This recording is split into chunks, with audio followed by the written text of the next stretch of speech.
Hello and welcome to the Augustana Human Library. Today's human book is I See, and this is this human book's abstract. This book describes the joys and challenges of living life with visual impairment. Thank you all for being here today, and welcome, I See. So thank you for being here today.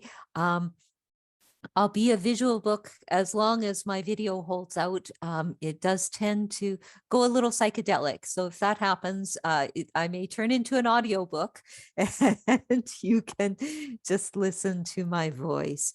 So this is my experience. Take from it what you will. All of us on this planet are really unique individuals, and everyone's experience especially a visual impairment, is different. So this is my experience, and I hope you'll find something from it interesting and helpful. Uh, so my vision is partial. My condition is defined as being legally blind. So in Canada, and most places around the world, actually, that means a visual acuity of 2200 with best correction. So to translate that into more concrete terms, when you go to the eye doctor's office, I can and you see that chart with the Schnellen chart with the E on top and letters get of decreasing size following it. I can see the big E. That's as far as I go, and shapes underneath. And I kind of guess at the letters below. And sometimes the technician tells me, oh, good. And sometimes, and usually they're not supposed to comment. Usually they say nothing. So there we go. So that measure means that at 20 feet, I would perceive something that you as a normally sighted person or with full normal visual acuity would see at 200 feet. So there are also parameters around visual fields. So I believe the limitation is 10%. If your fields are occluded in any way 10% or greater, then you also fall into the category of being legally blind or visually impaired. It's a very difficult term since most people associate blindness with seeing nothing. And so for me, obviously, that's not true. A few more concrete things for you to hold on to, I guess. If I were to meet you, I would know what color your hair is and probably whether or not you're wearing glasses. And most likely would be able to tell if you're smiling or sticking your tongue out at me. But I wouldn't know whether or not you're wearing lipstick or what color your eyes are. If you have earrings on, for example, and I certainly couldn't pick you out of a lineup. So there you go. So I have those general parameters, I suppose you would say, but I'm missing those details, those specifics. So legal blindness, vision loss in Canada is most prevalent among senior citizens. I'm starting to edge my way into that category. But for children, it's a very small number. It's the last figures I saw were that it's 0.0005% of the this general school population that has just a visual impairment.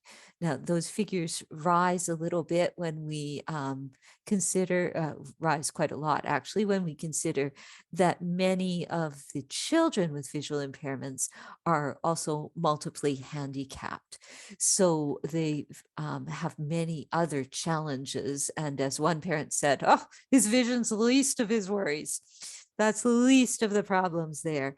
So I come from an education background, so that's why you're getting all of these extra details here. Um, so for me, my journey started when I was born. So my visual impairment is what's called congenital. So from birth, it was not acquired due to an accident or illness after birth. So I was, when I was about 6 months old, I was diagnosed because I was failing to reach milestones that were expected for children of my age.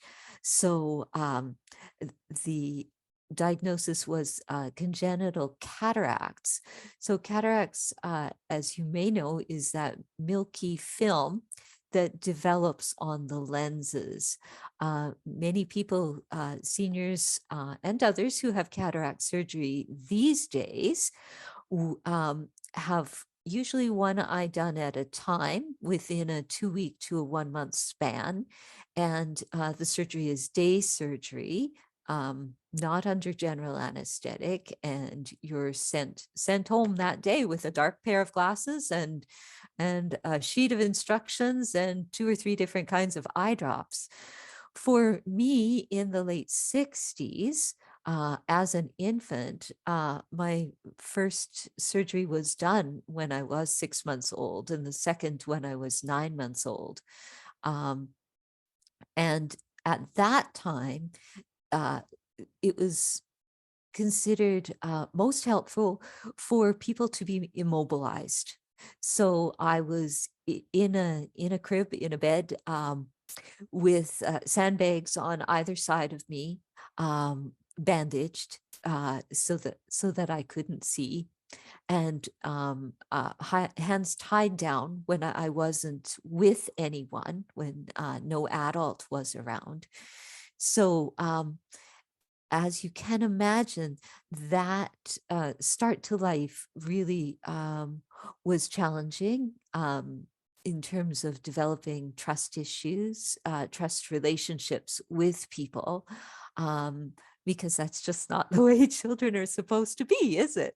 Um, so those challenges have emerged over the years in many and various ways.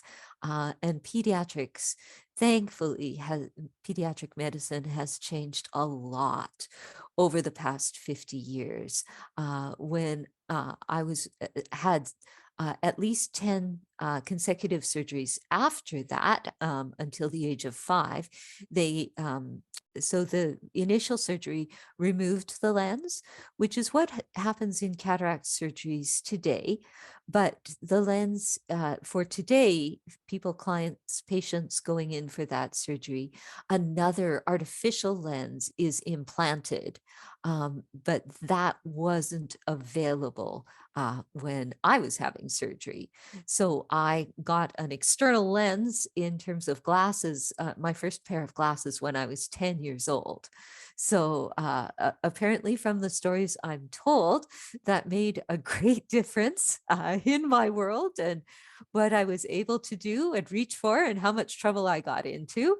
Um, so I had a series of 10 surgeries after that, by the time I was 5 years old, to just go back and take out bits and pieces of the cataract that had regrown.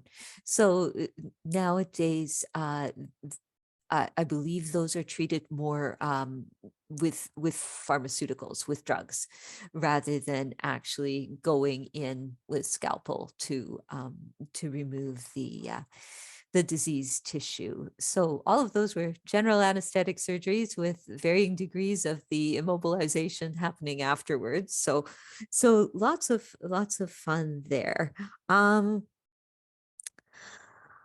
Uh, During elementary school, it was a challenge for me actually to start school. Um, the At that time, the early 70s, most visually impaired students were sent either to Jericho Hills School in Vancouver or off to what's now called the W. Ross Macdonald School in Ontario, in Brantford, Ontario. So that that was the possibility for me too. Can you imagine, putting your kindergarten grade 1 age child on a plane and saying, bye, we'll see you at Christmas time, or leaving them in residential care. That's the reality that many students faced, and even to this day still face. Their W. Ross Macdonald still functions as a residential school, although they do make a much more focused effort to have students come home more frequently and be out with foster families at least once every 2 weeks, 2 weekends. So they're not in the facility as often. APSI, the Atlantic Provinces Special Education Council, has a residential school for visually impaired and hearing impaired students. There, though, too, students are limited to the time they can attend. They're only allowed to attend for 2 years, and then they're returned to their homeschooling district. But my parents were part of the Alberta Society for the Visually Impaired, which still exists as an organization to train staff, educators who are working with visually impaired children. Anyway, ASVI spent a lot of time lobbying in the legislature for legislation to be put in place for students to be enrolled at their local schools. And so thankfully that was possible for me. I was able to stay home with my family and grow up in that environment. It did make the school environment more challenging. The nowadays a visually impaired student in a school would have the support of teacher assistants and consultants. Either in Alberta, most of them either come from Edmonton Public Schools or the Calgary public school system, and they cover the province in terms of consulting and itinerant teaching for students who are visually impaired. Back in the day, in the early 70s, when I was starting school, many principals did not want disabled students in their classrooms and did not want the consultant and itinerant support in their classrooms. It was very much a closed environment, filled with, I think, a lot of fear for them that someone would try to change their classrooms or their administration, how that functions. Of course, today that's quite different. The doors are generally swung wide open, and those of us in the classrooms value immensely the expert support that we get from consultants and itinerant teachers.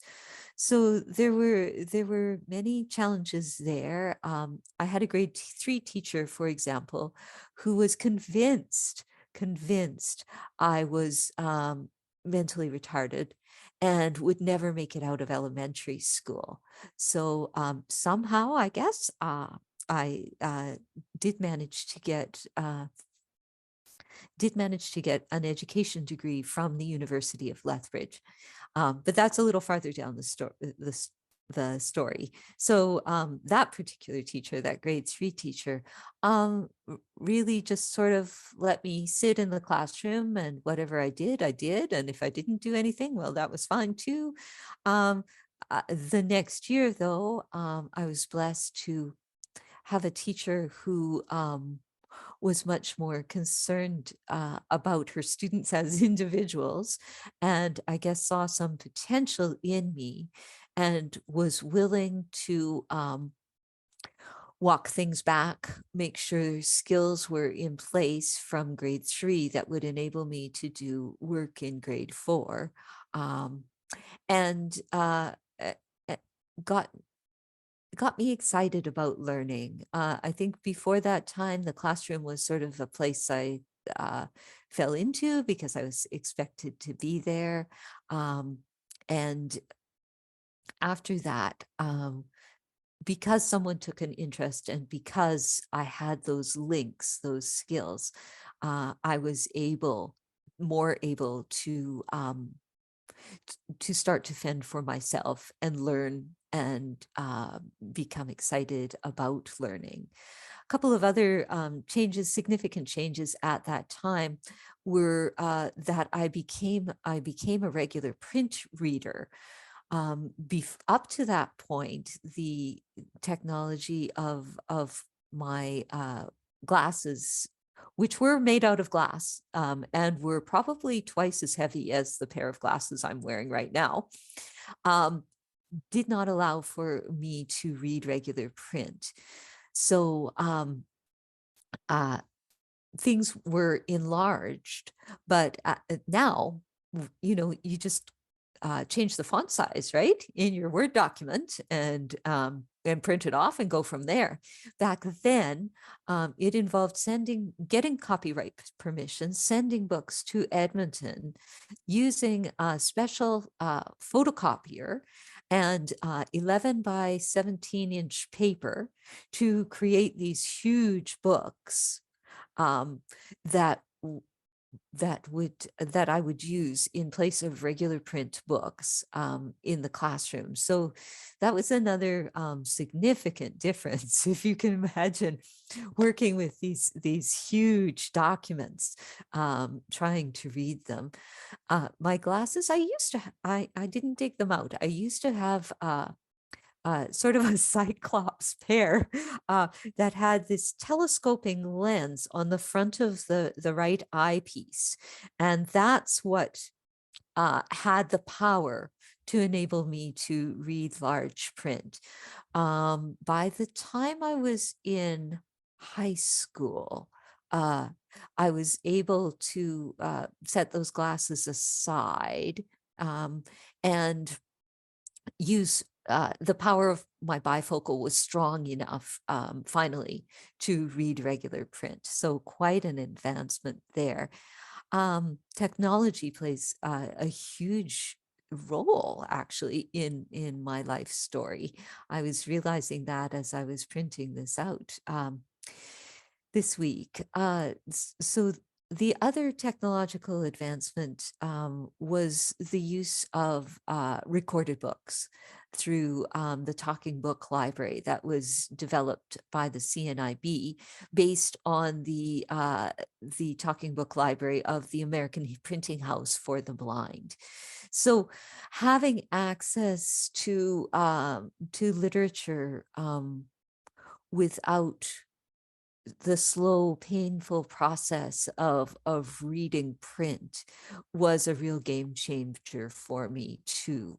Um, Being able to have that voice, sharing that written word instead of painstakingly working through it, just made a big difference and was another step in enabling me to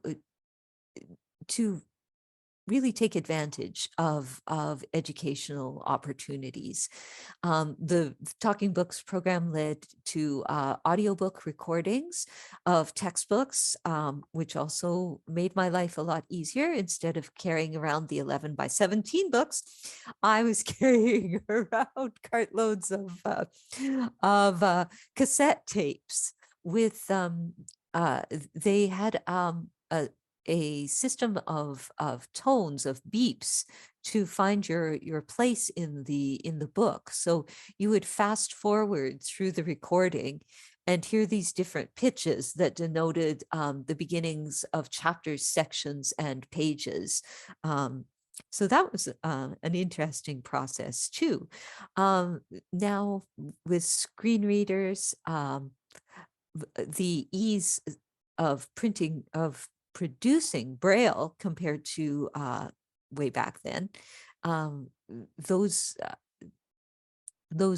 technologies have sort of gone by the wayside. Um, I found it challenging too because of the time consuming effort it took to learn and this newfound love of learning to really establish relationships with other people. Um, and uh, many people who were at, at that young age really found sports enthralling, enjoyable, right? Um, and phys ed was my worst nightmare. It was like walking into a war zone because it was such a large open space and sound is so distorted in a gymnasium. And then you add on top of that the yelling, screaming, running, bouncing balls, of 20 to 30 other students. And it, uh, it was quite terrifying.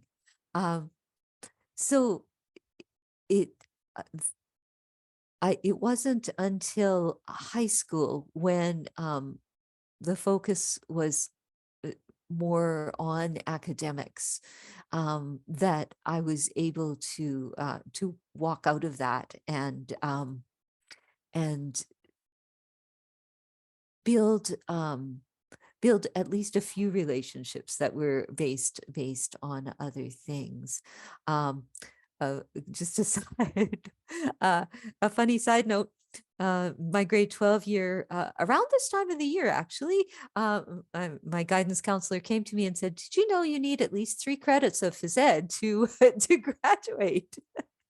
Because up until that time, I had successfully avoided not registering for phys ed classes. So we had to figure something out so I could graduate from high school. Um, uh, the so I've talked a little bit about the academics that allowed me to survive there. In high school, I was also blessed with another piece of technology, which was called uh, what was it called? Visual Tech was the brand name. It was a closed circuit television system where a camera sat below a monitor, and the camera, and then below that camera was a sliding tray.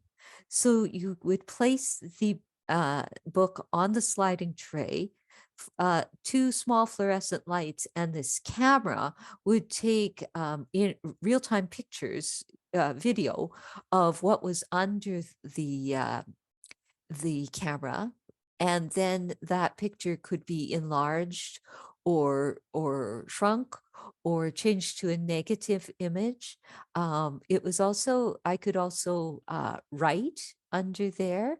Um, Writing was an interesting challenge. I think I have a little bit of dysgraphia, and it's just the visual element of learning to write and being careful enough in writing. Um, so that was a big bonus. I also used it for music notation when I did music theory. So it made it possible to put those notes in between all of those little lines. So um, technology made some big changes there. Um, but it was also a challenge to sort of to find my way and my purpose in life. I think once I got the learning bug, um, I knew I wanted to, and was exposed to some really good teachers. I knew that I wanted to be a teacher, and wasn't sure exactly how that would work out. Um, but that became a goal. And eventually, I found purpose through my faith in that God would not have made me this way had there not been a bigger plan, you know? And how can I take advantage of who I am and who I've been created to be, to to build other people up. So I did make it to university. Um, there was a shift there because I had support. I went to the University of Lethbridge, which uh, because it was a new university, was extremely accessible, extremely accessible. Um, I did wander around the Augustana campus 20 years or so ago, before the renovations and modernization that are there on campus now had happened. And I know that as a young student, I would not have survived in that environment because there are just too many stairs. There was a rickety old bridge. There were, um, yeah, poor lighting, lots of shadows. So some of those, just those basic construction things were in place at the University of Lethbridge. There was also, at least for my first year, there was a dedicated staff member who supported students with disabilities, and that that was very, very helpful. So I was able to start making a shift from trying to pass, which I think I did the best I could in my junior, senior high years, to actually taking more advantage of services that were available to me as a visually impaired person. So, for example, I was in grade 10 before I ever met an orientation and mobility instructor for the first time. Now, if I told that to a parent now of a visually impaired child, I hope that they would be shocked, because orientation and mobility, your awareness of yourself in your environment and your awareness of the environment around you is such an important skill and science for those of us who are visually impaired. So I began to use a cane, a white cane. It made an incredible difference. Amazing how people will move out of your way if you're a cane traveler, and an incredible amount of information that I was able to obtain from that device. It's just it's a folding stick, essentially, but just the way it's crafted, the have a large plastic tip actually at the bottom of it. Um, I'm able to discern textures, drop offs. So I can tell the difference just by the way the cane sounds and feels, when it's on grass versus concrete and versus gravel, versus ice, snow, all of those fun things here in our Alberta climate. Yeah. So it was such a useful tool. And today I just can't imagine being without it. In fact, I rarely leave my house without my white cane. It's just become such an integral part of how I manage in the outside world. Um, I also had some academic support for making those recordings. And so textbooks, again, on tape instead of in print, longer extended loan periods from the library, just again, so that I could access those books and that material. extensions for exams. That was extremely helpful. I only read, even with this best correction, I only read about 47 words a minute. So that's about a third of the average reading speed. So being able to have time extensions on exams made it possible for me to finish and to share what I had learned. Um, as a music student, my vision loss didn't create as much of a problem or challenge as it did once I moved into the education faculty. Um, During my first student teach, first practicum teaching round, I worked with a teacher who, the first teacher in that round, who basically decided that I shouldn't be in the classroom, and so she set up. And I suppose it was a good experience. She set things up with no supports, um, and and gave me very limited positive feedback. And I very quickly realized that I would need, if I was going to survive, I would need a different environment. Um, so I was able to define that I needed smaller classrooms, smaller classroom space. I believe my first round was in grade 3 classroom. So I asked to move to kindergarten, early childhood services, which is usually reserved as a specialty. And so that I would have the support of teacher assistants and parents, other sets of eyes that would be in the classroom. That's just the way the classroom structure is set up.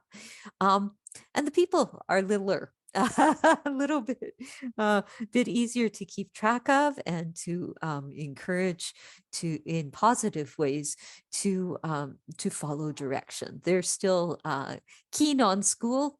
Learning is still fun, and listening to the teacher for the most part is still something that the students in my round were willing to do.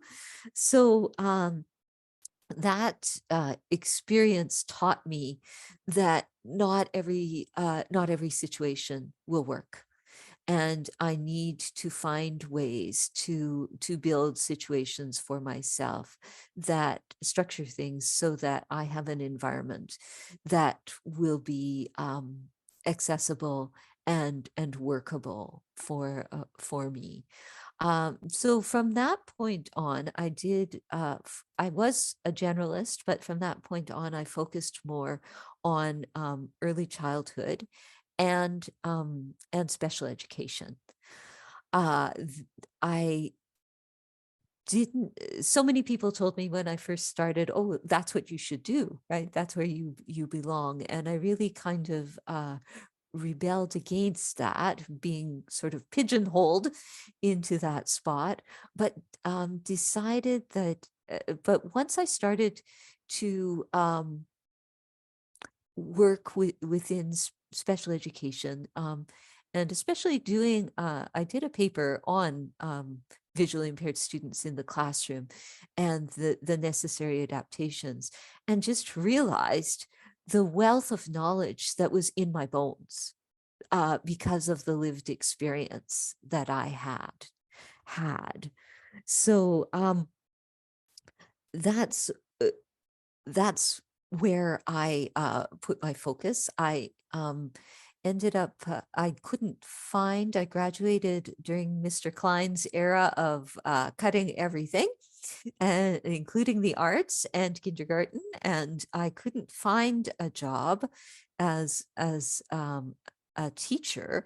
So I took a position as a teaching assistant, or now we would call them an educational assistant, for a student who was totally blind, who was visually impaired and required Braille services, Braille transcript.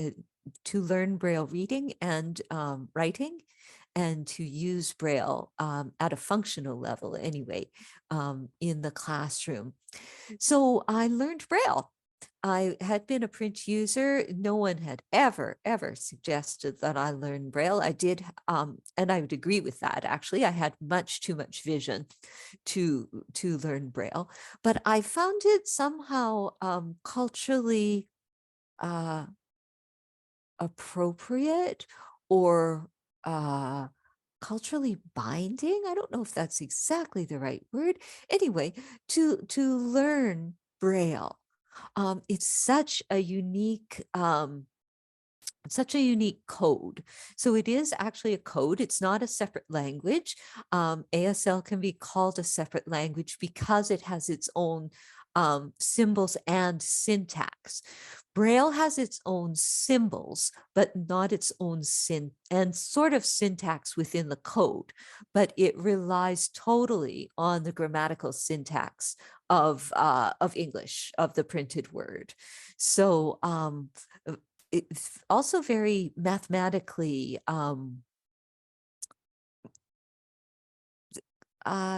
mathematically inclined, for lack of a better word.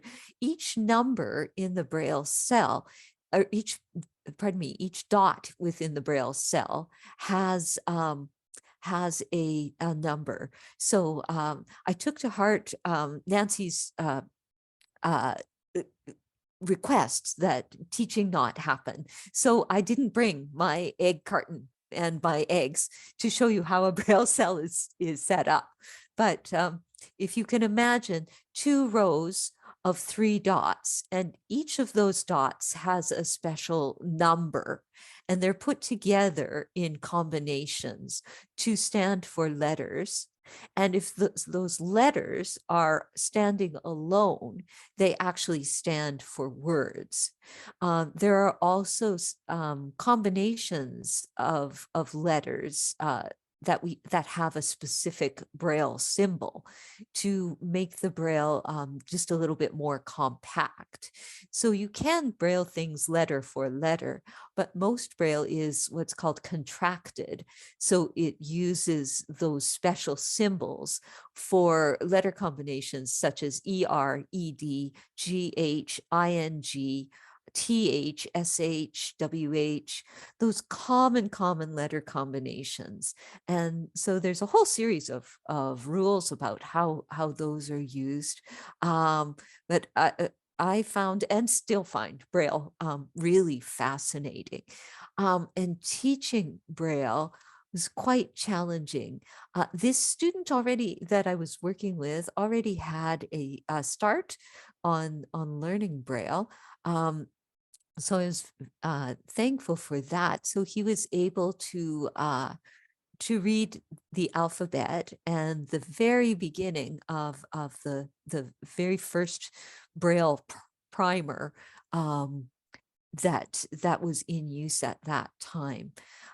So that became being a Braille transcriber became a big part of my life as I transcribed things manually using a Brailler. Actually, I have my Braillers right down here. Let me see if I can pull it out here, because I can show you that using a manual Brailler. Now, most Braille today is produced by computer programs, which is a wonderful blessing because Braille demands a high degree of accuracy. And if as a manual Braille writer, anything more than 3 errors on a page and that page was rejected. So here, I'll lift it up here. This is the Braille writer. It looks like an old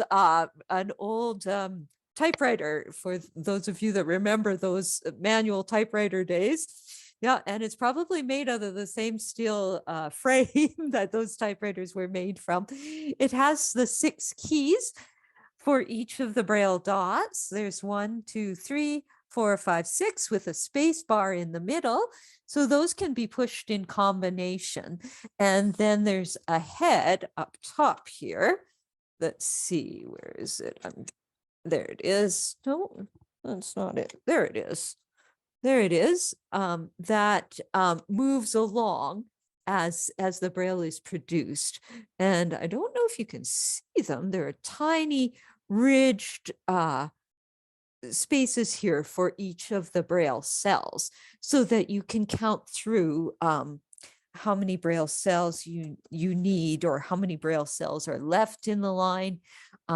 So all of that has been wonderfully replaced by computerized braille and braille transcription programs. So many proofreaders now just, they feed things, into the transcription program, just double check that it's all transcribed properly, make any changes, and push a button on the braille printer, and they can make as many copies as they want. So anyway, this has been a big part of my life. It's just because it's such a neat code and such a neat system. And whenever I'm in a public place that has braille markings, I always check them out, make sure they did them right. So and that's something I encourage people to do too. I mean, if you've never seen braille or experienced it before in those public places, put your hand up and touch those braille dots and see what they're like. It's certainly a different way to think about reading. So the actual, as I was teaching this student, not only was I teaching him the uh, the combinations of braille dots that would make up words and letter combinations and contractions, but also teaching the process of, because it's in the movement across the page that your fingers find meaning in the dots, right? So that has that culture, braille culture, I guess that's a good way to put it, has stuck with me. And to this day, I just, during COVID, I upgraded my braille certification. I'm part of a braille zoomers group online that supports people who are beginning braille readers, many of them, senior citizens who've lost their vision and want to at least be able to read braille functionally, to play cards or label things, or so many practical purposes there. So I think over the years, I was able to feel sort of less pigeonholed as I worked within the disability community. And over the years, that has the attitude of many people in the community has changed, especially with the advent of technology. There still is a lot of discrimination. I recently changed jobs, and in that process had to interview and apply, and there still is a lot of discrimination out there, and people don't mean it to be mean, but they do have legitimate concerns about how a task will be completed. And for me, generally, it just means it's going to take more time. It will be done, and it will be done well and thoroughly, but it will take more time. Technology has also made it possible for so many of these changes. We already talked a little bit about the braille production and print production. Just being able to change the font size is amazing. Now with many accessibility functions built in, for example, to Microsoft programs, comes free with the program instead of costing an insane amount extra, which it used to. I can magnify my screen, and make the website or the document I'm looking at as big or as small as I need it to be to access it. Um, those tools are becoming more and more available to people. It- um, as the websites are developed, I noticed my bank's website has recently changed, and they're using less fade out print technology, and instead are going the opposite way to make the print more intensive when you click or hover on something. And that's those accessibility tools are just awesome. Um, I think, and even Zoom has made an incredible difference for me personally, and the technol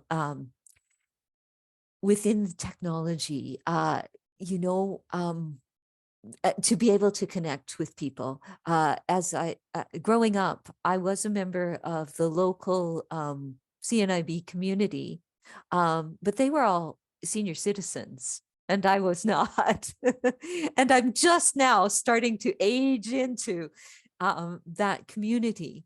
But over COVID, during being able to use Zoom and to connect with people my age and younger has also been an amazing shift in my sense of community. Uh, s- um, and maybe I should stop talking there because I see, my goodness, our time has really flown away. I did just notice something flip across the chat.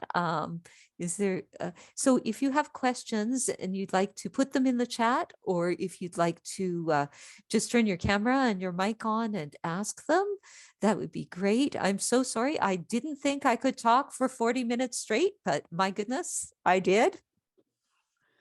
You want me to read it, Donna? Sure. Okay. What are the changes you see in things in society that make living outside your home and navigating the world doable? And then related to that, what's missing? It seems as though I observe things more and more to accommodate those with mobility challenges, but not a lot of braille, for example, except on hotel room doors and elevators. Yes, that's true. That's very true. It's really interesting how sometimes accommodations can be at cross purposes. For example, the wheelchair ramps on curbs can be very confusing for visually impaired people. Fortunately, most cities use uh, grids within the pavement to make you aware that it is slanted and moving into the intersection. But it without that square corner, it's very hard. It can be very hard to figure out how to move straight across a street. So while someone, in a wheelchair would much prefer those blended curbs, I, as a visually impaired person, might really, really prefer the straight edge curbs. And actually, I do position myself so that I'm stepping down onto that off of that straight edge curb, because it's just I just know exactly where that curb is, and I know that I can square myself and straight away into the intersection. Um, some things are the audible crossing, for example, on Main Street. I wish they had another one farther down at the crossing past the co-op. That's onto the hospital road there. So more audible crossings, those I would certainly welcome them. Um, Braille, you do find Braille sometimes in the strangest places. I noticed tables were numbered in Braille at a McDonald's in Edmonton. Some restaurants do make menus available in Braille. Some people have learned to accommodate for that in fast food places. For example, a friend of mine, when they're viewing a board on a fast food restaurant, they take a picture of it with their phone and then enlarge the Mm. picture. So it's just about finding those creative ways, those creative solutions. Right now, I'm employed by a company called the Interpreters Lab out of Vancouver, so I don't have to travel to work. But as a non-driver, that's a critical thing, to be able to live in a city that's walkable for the most part, and not to have to drive to work made a huge difference. So I hope that answers your question. There is actually one more question here now, from Kathy. My experience as a female has been to feel nervous in all parking lots, on darkened sidewalks, etc. I wonder about your experiencing navigating similar situations. I feel like it may be amplified. Yes, yes, it is. Yes, it is. And I do my very best not to put myself in those situations.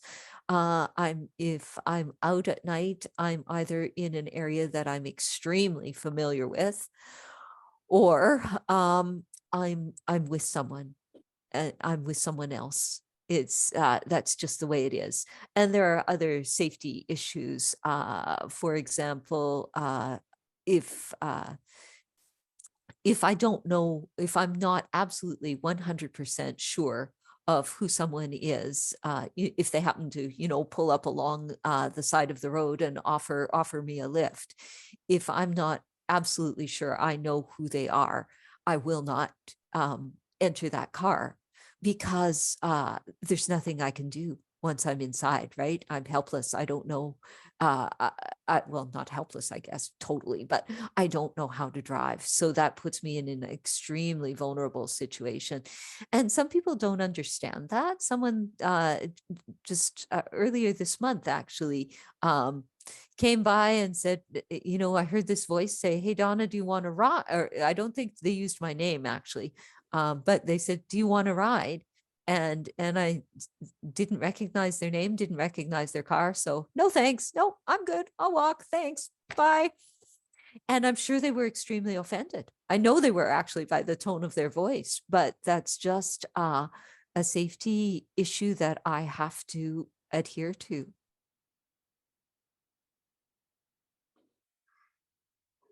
Donna, you commented you didn't get a cane. I think it was until high school.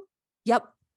So Yep. how did you, walk around streets and stuff, knowing things like where there are elevation changes and stuff like that?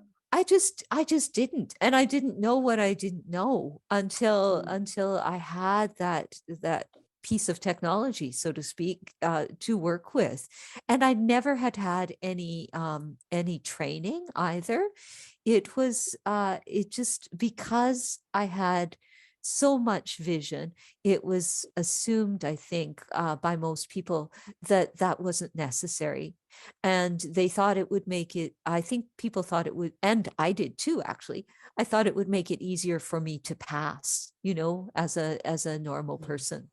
Uh, but it's just not true. And that's just not who I am. It's just the way it is. And so it's easier for me to access what I need to access using that symbol, that cane. Yeah, right. Yeah. So a lot of my journey is sort of parallels, the growth of special education. And it really, Mm. um, yeah, it just wasn't there in my younger years. It just wasn't there. I didn't live in Calgary or Edmonton, so it just wasn't there. I've never heard the descriptions before between Braille and ASL.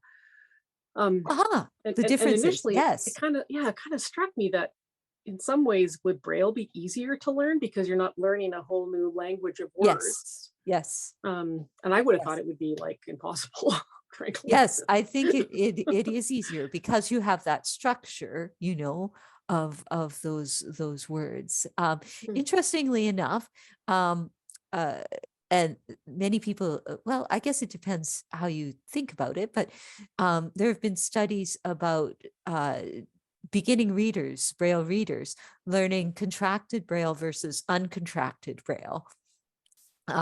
With all so contracted Braille having those special symbols that we talked about that make words shorter, versus letter for letter uncontracted Braille. And students do so much better in uncontracted Braille, learning to use uncontracted Braille and reading than the letter for letter system. I think mostly because many of those letter combinations follow the phonemes of English. So it just, it's just a simpler system. Right. Yeah. Yeah. As you can tell, I'm sort of fascinated by Braille. So Oh, sorry. yeah. No, it's very it's interesting. Are yeah. you able to, like, you can't print it at home, can you? I I mean, could aside if from I your had machine. a specialized Braille printer. I could if I had that specialized printer. I don't have one of those. They're extremely expensive. Yeah. Yeah. So so I don't have one. That hence I, even this, monstrosity of this Brailer here is about $1,500 to purchase new. Looks like an old Underwood, but yeah, because so few people need that technology. Hey, that makes it extremely expensive. Yeah, but I'm thankful for so many other kinds of technology that are just, built in, like the accessibility features on Microsoft. And yeah. Yeah.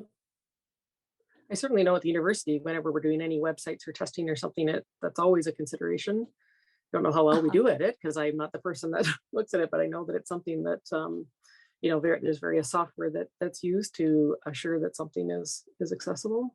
Yes. Yes. Yeah. Yeah. Mm. Yeah. Yeah. I have always meant to ask you actually about the title of your human book, I See. Mm, Do you remember? I mean, it's been a few years since you gave the title to your human book. yes. And it's a it's an interesting one to me. Do you remember sort of why that jumped into your head? Well, I think just using that, taking advantage of that common phrase, I see, I understand, Yeah. and as well as those concrete examples of what I see and how the world is different for me. That's where I built that from. Yeah. I love it because there are assumptions for those of us for whom that's not the experience, that um you can't see as well as us, you can see very little, therefore you just um can't. But like you said, Yes. with the evolution of technology and some creativity and stuff, there's actually a richness there that we would have no idea about. Again, I would like to thank you for your willingness to speak at the Human Library and share your experiences with us. The sharing of your story throughout the years has really helped us understand what your and similar life experiences are like. And I think it certainly helps me be more intentional about making sure that we are all included in living the fullest life. And I love that's essentially been your life outlook, Mm. and to help others live their fullest life. That's well, everything exciting and commendable and admirable and all kinds of stuff. So I'd like to thank you for talking again today, and thank you for the participants for coming in, and hope you all have a great day. Thank you, everyone. Thank you so much. See you all.